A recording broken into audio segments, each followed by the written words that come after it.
Sylvania Spotlight welcomes Samantha Ayres, Director of Heritage Sylvania. Heritage Sylvania traces its origins back to the early 1990s, and that's not that long ago. So, how did this Yeah. organization come together?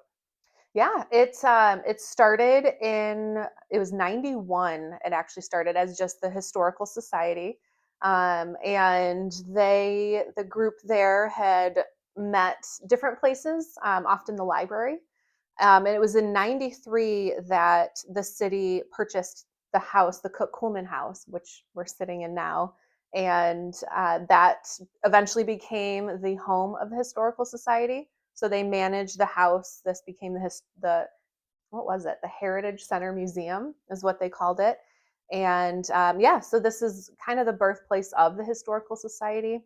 And over the years, it was about 97 that the city purchased some land. Let's see, what is that? Northwest from here, just right over. And then eventually became the village, and it's just kind of expanded. And then a little bit later, the Lathrop House came into play. Yeah, so you have really multiple locations Hmm. with different buildings and such Yeah, in different places. yeah, Let's talk about this one first. sure. So, the house that we're sitting in, what's the history of that? So this house was built in 1897. So it's an old one, by Dr. Uriah Cook. So in 1897, he moved into this house, built this house. Still a little question there. He got married to Ethel Cook, and he also graduated with his medical license. So when he moved into this house or built this house, it was a lot smaller. A few years after that, he ended up expanding the house, not only for building his own doctor's office, but to accommodate his child. He had the two of them had Elizabeth Cook, trying to get the names right. Elizabeth Cook. So they expanded the house a little bit, but mostly to expand his doctor's office.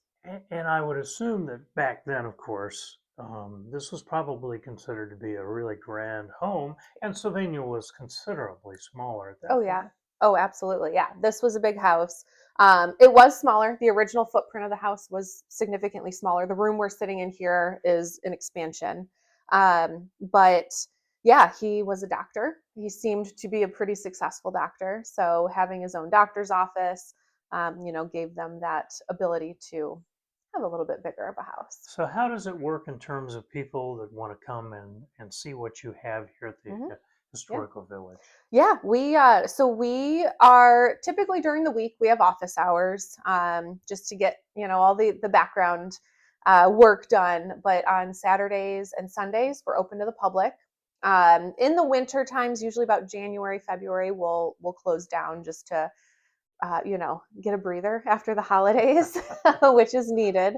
But otherwise, through spring, summer, fall, we're open Saturdays 11 to 2, Sundays 1 to 4 at all three locations. And is there an admission Nope, price? nope. Come Nothing? on in. It is a typically we encourage a self-guided tour. We always will have a docent there to answer questions, but our open hours are for just self-exploration, and of course we always accept donations. But otherwise, it is completely free to come in and check out the space. What do you think surprises people when they come here?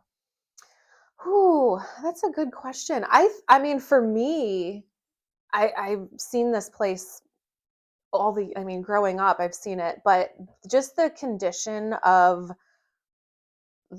I wouldn't say the condition of the house, although we have, some things here and there, but I think the woodwork is in this house particular, the woodwork is stunning. And I just even this weekend, we had quite a few people in, and I heard a lot of comments on the original beauty of this house. And yeah, it's, little things like the flooring, sure, that, could use a little love, but otherwise it's been very well kept and taken care of. It's kind of like walking into Mhm. yesterday, isn't it? Yeah, I mean, and that's the idea here is we don't want it to feel like a museum, a stuffy museum where you come in. We want it to feel like you are immersing yourself. You've stepped back in time, and yeah, it's your home. To me, I feel like this. I'm here more than I am my own home. It seems like, but we want it to feel like a home that you are stepping into the 30s and get to see what it's like. and there's much more Sylvania Spotlight is with Samantha Ayres. She is the director of Heritage Sylvania,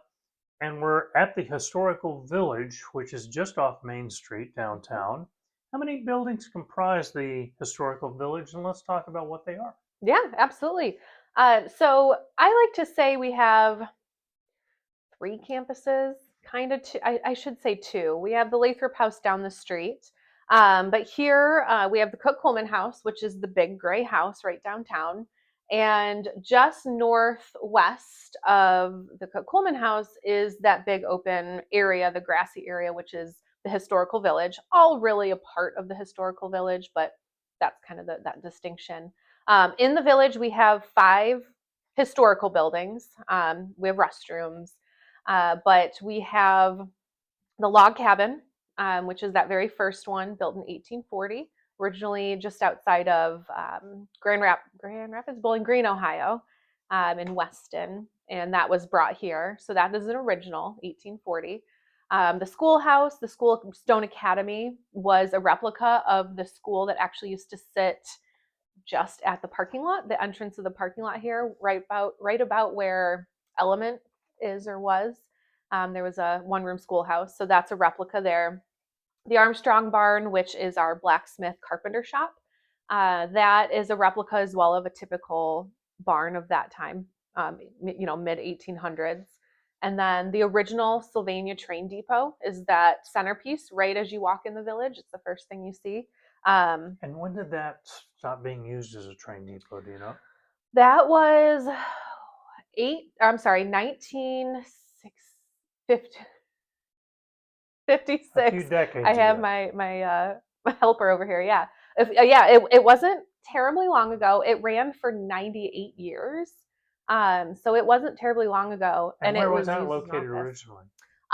If you're familiar with where Tequila's is, Subway, Hafner Florist, Okay, sure. that Southbriar, Yeah. right behind there, you'll know the tracks are there. So it Okay. actually used to sit right behind there. For a little while after it was out of service, it was an office. And at that time, after that, it was donated here in 1997 and now sits in the historical village. And you have a couple of train cars Mm-hmm. or cabooses, Yeah, right, to we go with do. that? Yeah, yeah. We have in the big brick building, the big red brick building, we have a Toledo and Western train engine, 1914, 1915, 1915. Getting those dates and trying to memorize them. And then we also have a Toledo Angola and Western caboose from 1924. So those are stored in the big building. So this organization came together as the result of merging like three Mm-hmm. different historical Mm-hmm. related organizations Yeah. back in 2017. And your website says it was the start of a new vision and new energy. Mm-hmm. So, what is your vision? Where do you see this headed? Yeah, yeah, absolutely. We have a great space. We have great buildings, we have great history, and everything's been preserved very well considering what it's been through. Um, my vision is to bring in community. This has always, I feel, been for the students. We get a lot of students that come in to study history, and it's been for, the historical societies, the history buffs. My vision is to make this a little bit more appealing to all, a little bit more community. So having more community events, having more excuses or reasons to come in. Even if you don't like history, we still want to make sure there's something fun for everybody. So yeah, we want to bring in more community, have a space that the community can come and use. That just so happens to be all about our community's past.